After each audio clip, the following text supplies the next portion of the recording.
Hi! Welcome to ANR tutorials. ఎలా ఉన్నారు? Today topic వచ్చేసి పని, వర్క్. సో, దీంట్లో నుంచి యాంత్రిక శాస్త్రంలో నుంచి క్వెషన్ వచ్చిందంటే ఈ టాపిక్ నుంచి చాలా ఖచ్చితంగా ఒక క్వెషన్ అన్నా వస్తుందండి. దీనిపైన మనం ఆల్రెడీ అంతకుముందు ఒక వీడియో చెప్పుకున్నాం థియరిటికల్ బేస్‌లో. ఈ వీడియోలో కొన్ని ప్రాబ్లమాటిక్ క్వెషన్స్ అదేవిధంగా సబ్జెక్ట్ ఓరియెంటెడ్ కూడా నేర్చుకుందాం. సో, మొత్తం 14 క్వెషన్స్ ఉంటాయి ఈ వీడియోలో. మీకు ఎన్ని మార్క్స్ వస్తున్నాయో చూసుకోండి. మినిమమ్ 10 మార్క్స్ గనుక వచ్చినట్లయితే మీరు ఓకే. Safe zone. అంతకంటే తక్కువ వస్తే మాత్రం మీరు కొద్దిగా ప్రిపరేషన్‌ని కొద్దిగా ఫాస్ట్ చేయాల్సిందే. ప్రిపరేషన్‌లో సంథింగ్ ఏదో ప్రాబ్లమ్ ఉన్నట్టే.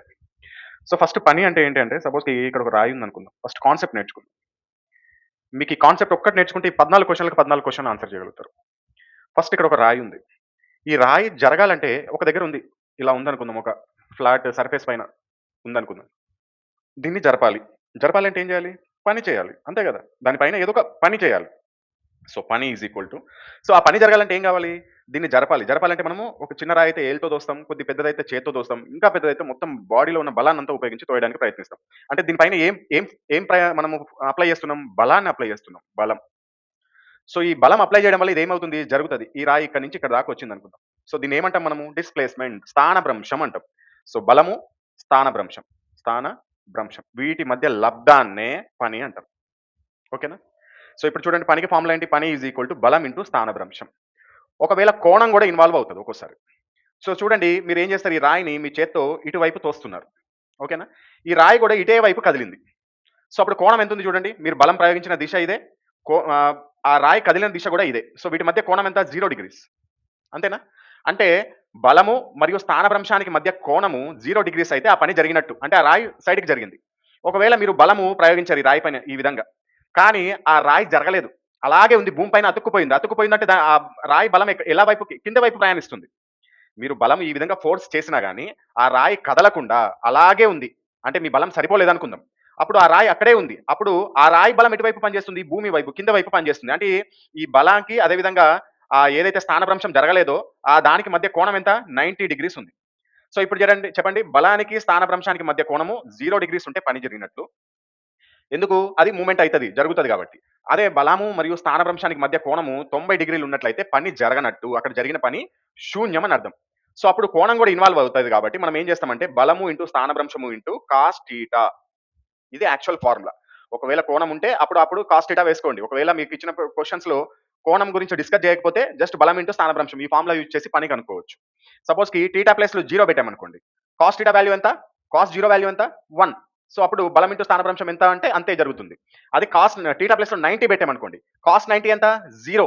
సో, బలము ఎంతున్నా, స్థానభ్రంశం ఎంతున్నా గాని ఇంటూ 0 చేస్తే ఏమవుతది? మొత్తం 0 అయిపోతది. అంటే అక్కడ పని జరగనట్టు. ఎందుకు పని జరగలేదంటే కోణం ఎంతుంది? 90 డిగ్రీస్ ఉంది కాబట్టి పని జరగలేదు. సో, ఈ విధంగా పని ఈజ్ ఈక్వల్ టు బలం ఇంటూ స్థానభ్రంశం ఫార్ములా. ఒకవేళ కోణం గురించి కూడా అడిగితే పని ఈజ్ ఈక్వల్ టు బలం ఇంటూ స్థానభ్రంశం ఇంటూ కాస్ టీటా.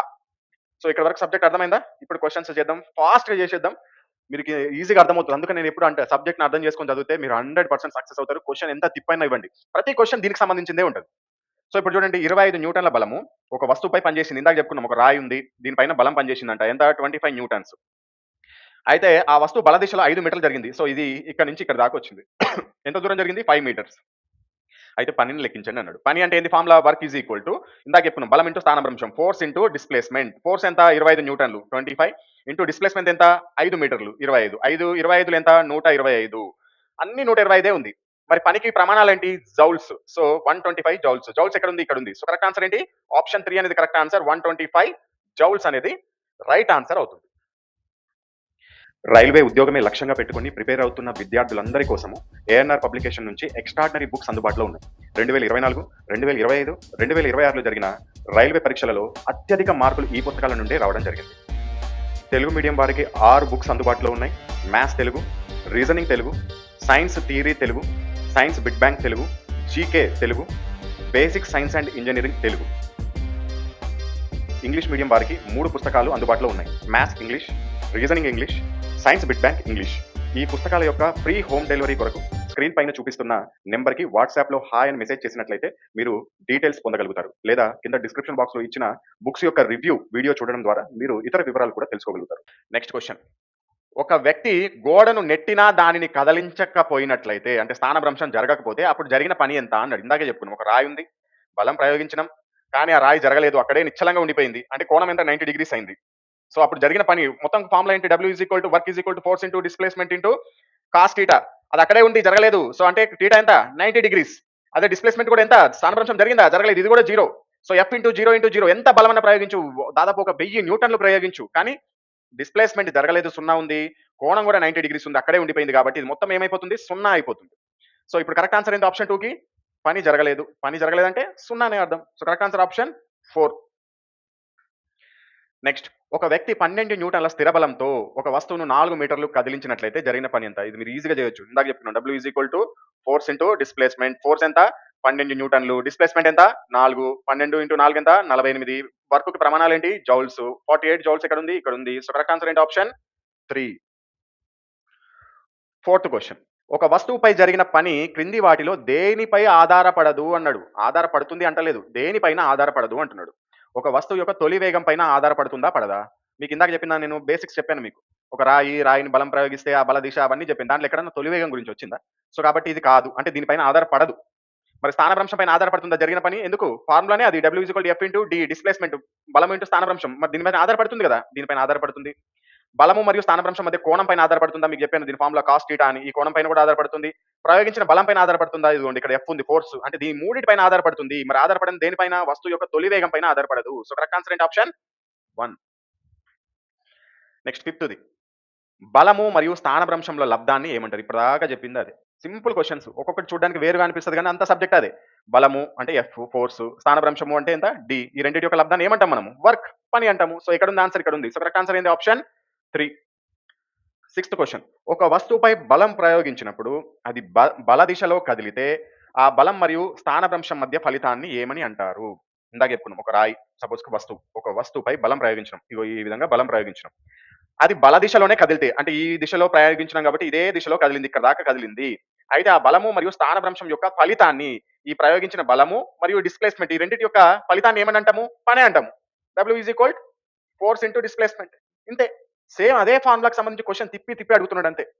సో బల దిశలో కదిలితే ఆ బలము మరియు స్థానభ్రంశం యొక్క ఫలితాన్ని ఏమంటాము? పని అంటాము. So correct answer option 2. Next question 7th, బలము మరియు స్థానభ్రంశం దిశల మధ్య కోణం 90 డిగ్రీలు అయితే జరిగిన పని ఎంత? ఇందాక చెప్పుకున్నాం, W is equal to F into D into cos theta. Theta బదులు 90 డిగ్రీస్. కాస్ 90 అంటే ఎంత? 0. ఎఫ్ ఎంత ఉండని, డి ఎంత ఉండని, something into 0 is equal 0. So work is equal ఏమైపోయింది ఫైనల్ గా? 0. సో కరెక్ట్ ఆన్సర్ ఎంత? 0. ఆప్షన్ 4 అనేది రైట్ ఆన్సర్ అవుతుంది. 8th క్వశ్చన్, ఒక వస్తువు చేయగలిగే పని దేనిపై ఆధారపడి ఉంటుంది?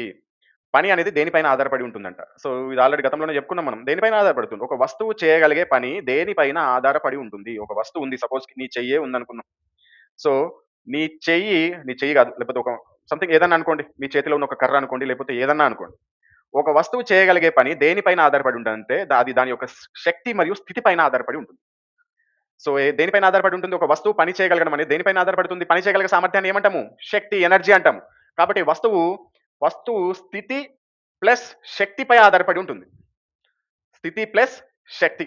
సో ఇప్పుడు ఒక వస్తువు చేయగలిగే పని దేనిపైన ఆధారపడి ఉంటుందంటే ఆ వస్తువు యొక్క స్థితి, ఆ వస్తువు యొక్క శక్తి పైన ఆధారపడి ఉంటుంది. గమనము, పరిమాణము, దిశ, ద్రవ్యరాశి, ఘనపరం వీటిపైన ఆధారపడి ఉండదు. వాటి యొక్క స్థితి, అది ఏ విధంగా ఉంది? నిశ్చలంగా ఉందా? గమనంలో ఉందా? కాదు, ఎలా ఉంది? అంటే స్థితి శక్తి గతి శక్తులను పోలుస్తాం కదా, ఆ విధంగా దాని యొక్క స్థితి, అదే విధంగా ఆ యొక్క శక్తి. సో కరెక్ట్ ఆన్సర్ ఏంది? 8th option 2. 9th, ఒక కూలి 10 కేజీల బరువును భూమి నుండి 1.1 మీటర్ల ఎత్తుకు ఎత్తి తలపైన పెట్టుకున్నాడంట. సపోజ్ కి ఒక కూలి ఉన్నాడు అనుకుందాం. ఉం? ఈయన ఏం చేశాడంటే భూమి పైన ఏం ఎత్తుకున్నాడు? 10 కేజీల బరువును భూమి నుండి 1.1 మీటర్ల ఎత్తుకు ఎత్తి తలపైన పెట్టుకున్నాడు. సపోజ్ కి ఇక్కడ ఇటుకలు ఒక బుట్టలో పెట్టుకొని అది తీసుకొని తన నెత్తి మీద పెట్టుకున్నాడు. ఫస్ట్ ఇక్కడ ఉండే బుట్ట అది తీసుకెళ్లి నెత్తి మీద పెట్టుకున్నాడు. మరి అతను పెట్టుకోవడానికి ఏదో పని చేయాలి కదా, ఆ పని ఎంత చేశాడబ్బా అంటే ఇంతే. ఇప్పుడు మనం కనుక్కోవాలి జరిగిన పనికి ఫార్ములా ఏంటి? W is equal to F into ఏమడిగాడు మనకి? అతను చేసిన పని ఎంత అన్నాడు. సో పనికి ఫార్ములా ఏంది మామూలుగా మనకి? W is equal to F into D, force into displacement. కానీ ఇక్కడ ప్రశ్నలో ఏమిచ్చాడు మనకి? ఫోర్స్ ఇచ్చాడా? బలం ఇచ్చాడా? ప్రయోగించిన బలం అనేది దాన్ని ఏమిచ్చాడు? మాస్, ఎం ఇచ్చాడు. అదేవిధంగా కింద నుంచి పైకి ఎంత దూరం ఎత్తాడు అనేది ఇచ్చాడు. ఎంత? అది హైట్, హెచ్ ఇచ్చాడు.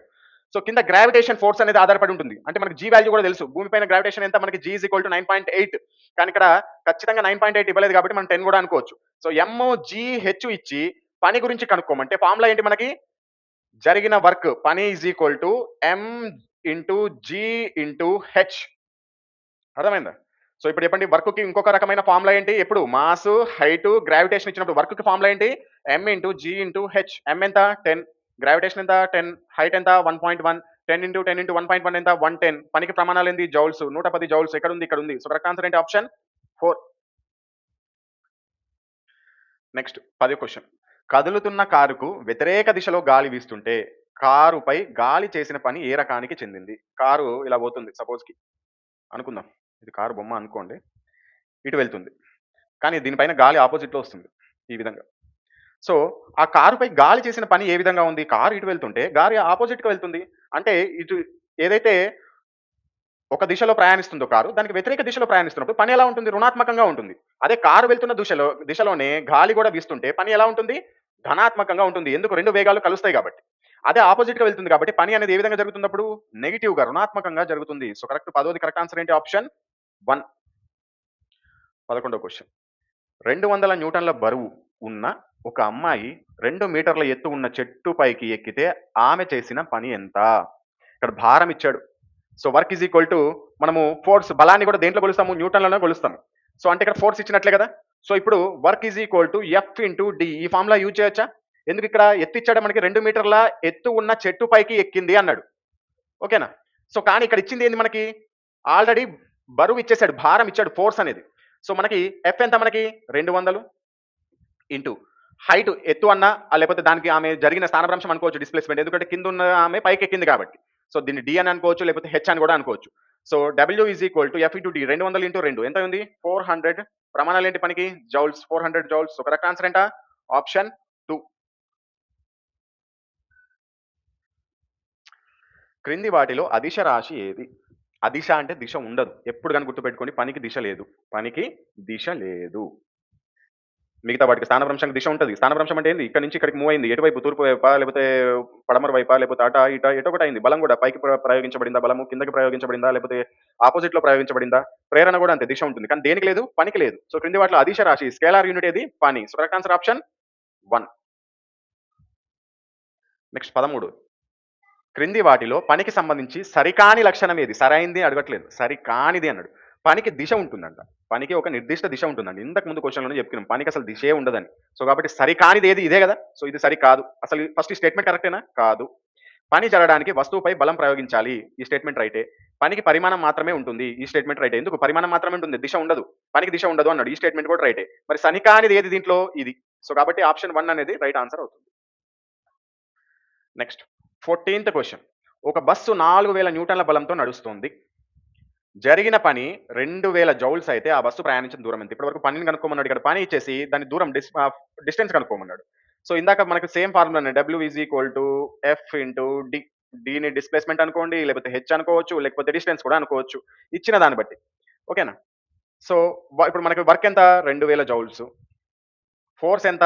4000 ఇంటూ డి డిస్టెన్స్ తెలీదు అదే కనుక్కోవాలి. సో 2000 దీన్ని క్యాన్సెల్ చేయండి. 2001 2002 ఈ రెండింటి పంపిస్తే 1/2 అవుతుంది. D is equal to 1/2. 1/2 అంటే ఎంత? 0.5 మీటర్స్. ఓకేనా? సో ఎక్కడుంది? ఇక్కడుంది. సో 14ది కరెక్ట్ ఆన్సర్ ఏంది? ఆప్షన్ 4. ఇప్పుడు చెప్పండి, ఈ వీడియో మొత్తం చూసిన తర్వాత మీరు 14కి ఎన్ని మార్కులు వచ్చాయనేది కింద కామెంట్ సెక్షన్‌లో తెలియజేయండి. 10 కంటే ఎక్కువ వస్తే మీరు చాలా బెటర్. 10 కంటే తక్కువ వస్తే మాత్రం ఆలోచించుకోవాలి. ఎందుకంటే మిమ్మల్ని మీరు మోసం చేసుకోవడం కూడా మంచిది కాదు. ఎక్కడ లోపం ఉంది? నేను ఆల్రెడీ ఈ వీడియోకి ముందులోనే సబ్జెక్ట్ కూడా చెప్పాను. టాపిక్ అసలు ఈ పని అంటే ఏంది అని కూడా. అది విన్న తర్వాత అయినా సరే మినిమమ్ 10 క్వెషన్‌లకు ఆన్సర్ చేయాలి. అది విని కూడా 10 క్వెషన్‌లకు ఆన్సర్ చేయలేదు అంటే ఖచ్చితంగా మీలో సంథింగ్ లోపం ఉంది. ఒక 2 రోజులు కూర్చోండి. బుక్ పట్టుకోకుండా సైడ్‌కి కూర్చొని మీరు ఏ లోపం ఉందో ఆలోచించుకోండి. సరిగ్గా అర్థం చేసుకోలేకపోతున్నారా? సరిగ్గా కాన్సంట్రేట్ చేయలేకపోతున్నారా? మర్చిపోతున్నారా? మర్చిపోతుంటే మీకు ఒకటే medicine revision, revision, revision. Concentration చేయట్లేదంటే ఫస్ట్ మీకున్న ప్రాబ్లమ్స్ ఏందో ఒక నోట్‌బుక్‌లో ఒక పేపర్ మీద రాసుకోండి. ఆ ప్రాబ్లమ్‌ని సార్ట్ ఔట్ చేసుకోండి. తర్వాత దాని గురించి ఆలోచించండి. సో ఫస్ట్ మీరు ఏ లోపం ఉందో చూసుకోండి.